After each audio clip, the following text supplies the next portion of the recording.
టీడీపీకి బీసీలు ఎప్పుడో దూరం అయిపోయారన్నారు వైసీపీ నేత కొడాలి నాని. చంద్రబాబు ఆయన సామాజిక వర్గానికే ప్రాధాన్యత ఇస్తున్నారన్నారు. సీఎం జగన్ మాత్రం అన్ని విభాగాల్లో బీసీలకు 50% పదవులు ఇస్తున్నారన్నారు కొడాలి నాని. చంద్రబాబు నాయుడు సీట్లు అమ్ముకుంటున్నాడు. గుడివాడ సీటే తీసుకోండి, గతంలో అవినాష్ని తీసుకొచ్చి పెట్టాడు, డబ్బులు ఖర్చు పెడతాడని చెప్పి.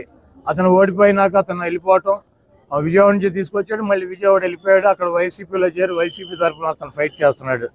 మళ్ళీ ఈ సీటును మళ్ళీ అమ్మేశాడు.